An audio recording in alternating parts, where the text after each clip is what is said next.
नमस्कार आदाब दोस्तों। तो चलिए आज हम फिर लाए हैं देश दुनिया की तमाम छोटी बड़ी ब्रेकिंग न्यूज़। तो खबरों को स्टार्ट करने से पहले आपसे छोटी सी रिक्वेस्ट है दोस्तों, अगर चैनल पे नए हैं तो चैनल को सब्सक्राइब करें, नोटिफिकेशन को ऑन करें और वीडियो को लाइक करें, अपने दोस्तों के साथ ज़्यादा से ज़्यादा शेयर करें। तो आज की सबसे पहली और बड़ी खबर में बताएंगे दोस्तों, उत्तर प्रदेश विधानसभा चुनाव के लिए आखिरी चरण का मतदान 7 मार्च को होगा। इससे पहले राजनीतिक दल सारी ताकत झोंक रहे हैं। इसी क्रम में गुरुवार को वाराणसी में समाजवादी पार्टी ने बड़ी रैली की।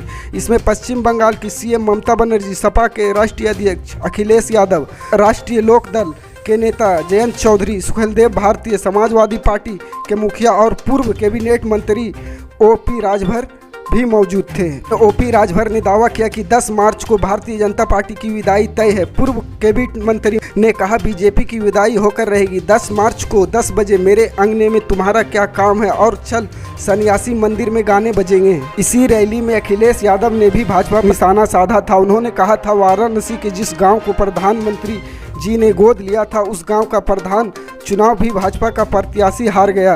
उन्होंने कहा था कि बीजेपी के लोगों ने सपना दिखाया था कि बनारस को क्योटो बना देंगे। बनारस को क्योटो बनाने वाले बीजेपी के लोगों ने काशी की इतनी तोड़फोड़ कर दी कि इस बार बनारस के लोग भारतीय जनता पार्टी के झूठ का रस निकालेंगे।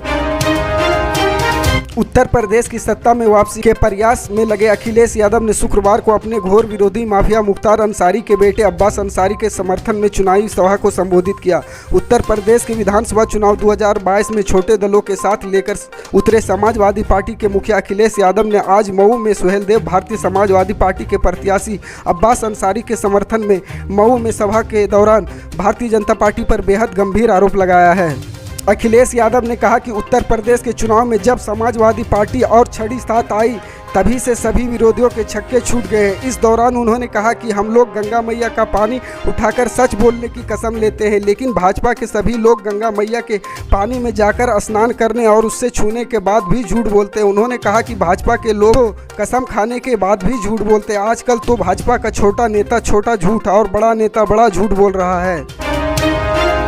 पूर्व सीएम अखिलेश यादव ने जहूराबाद विधानसभा के कासिमाबाद नेशनल इंटर कॉलेज में जनसभा को संबोधित किया। उन्होंने कहा कि इस बार गाजीपुर की हवा कहीं कुछ और है, चुनाव एक तरफा है, बीजेपी का वोट सांड चढ़ गया। कहा कि ओम प्रकाश राजभर जब से साथ आई है, बीजेपी के छक्के छूट गए हैं। पूर्वांचल की सबसे बड़ी जीत ओम प्रकाश राजभर की होगी। 7वें चरण के चुनाव में बीजेपी का सफाया हो जाएगा। बीजेपी ने किसानों के साथ धोखा किया, उसे बाजार टीएपी गायब हो गई है, वैसे बीजेपी गायब हो जाएगी। बीजेपी के लोग पीला रंग व सरसों का खेत देखकर घबरा रहे। पूर्वांचल के एक्सप्रेस वे केवल सड़क नहीं है, इसके किनारे हम गाजीपुर में मंडी बनाएंगे। दुनिया की सबसे बेहतरीन सड़क से आपको जोड़ा है। दुग्ध का प्लांट जहूराबाद में लगवाएंगे। समाजवादी पार्टी ने तय किया है, सरकार बनी तो 300 यूनिट बिजली फ्री देंगे। किसानों की सिंचाई के लिए निःशुल्क बिजली देंगे। बाबा मुख्यमंत्री ने रोजगार नहीं दिया। सपा सरकार में पुलिस व अन्य भर्ती निकालेंगे। इस बार किसान बीजेपी को साफ कर देगा।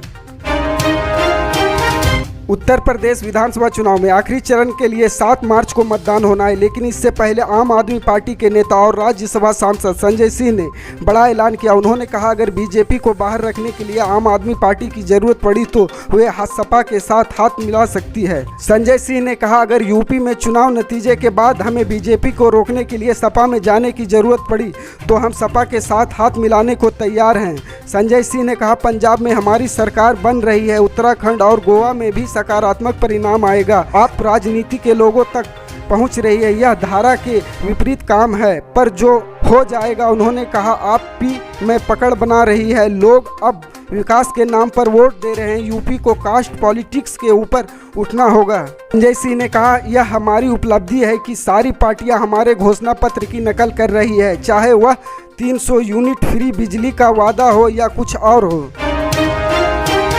उत्तर प्रदेश में कांग्रेस की प्रभारी प्रियंका गांधी ने साफ साफ कहा कि कांग्रेस छोड़ने वालों की दोबारा पार्टी में नहीं होगी।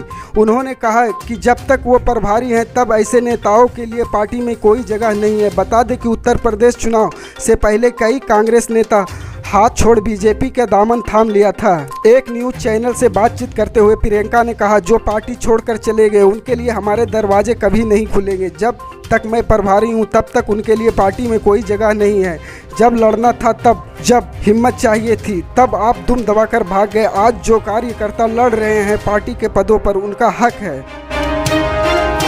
कांग्रेस नेता राहुल गांधी ने वाराणसी में प्रचार के दौरान भाजपा और पीएम नरेंद्र मोदी पर जमकर हमला बोला है। उन्होंने कहा नरेंद्र मोदी 2014 से पीएम है और उन्होंने रोजगार, 2 करोड़ नौकरियां देने की, किसानों की आय दुगनी करने का, काला धन मिटाने और 15 लाख रुपए देने की बात की थी। लेकिन अब इन चुनावों में वो रोजगार, नौकरी और किसानों की आय की बात क्यों नहीं करते हैं। वहीं वाराणसी में कांग्रेस नेता राहुल गांधी ने कहा कि पूरे देश में हिंदू धर्म की बात होती है। यह हिंदू धर्म क्या है? हिंदू धर्म सच्चाई है या हिंदू धर्म के नाम पर नहीं बल्कि झूठ के नाम पर आपसे वोट लेते हैं। हमारे धर्म में कहीं नहीं लिखा है कि देश की जनता के सामने जाकर झूठ बोलो। इसके साथ राहुल गांधी ने कहा पीएम मोदी आते हैं और कहते हैं कि मैं हिंदू धर्म की रक्षा करता हूं, लेकिन आप किसान मजदूर हैं। लेकिन आप किसान मजदूर के लिए नहीं बल्कि अपनी कुर्सी बचाने के लिए झूठ बोलते हैं और असत्य का साथ देते हैं। बेरोजगारी और महंगाई बड़ी समस्या है तो छुट्टा पशु पीएम मोदी का गिफ्ट है। साथ ही कहा कि आपको अच्छा लगे या ना लगे, लेकिन आपको उत्तर प्रदेश में रोजगार नहीं मिलने वाला है। पल पल की अपडेट जानने के लिए जुड़े रहे हमारे स्टार न्यूज के साथ। मिलते हैं अगली बड़ी खबर में, तब तक के लिए जय हिंद।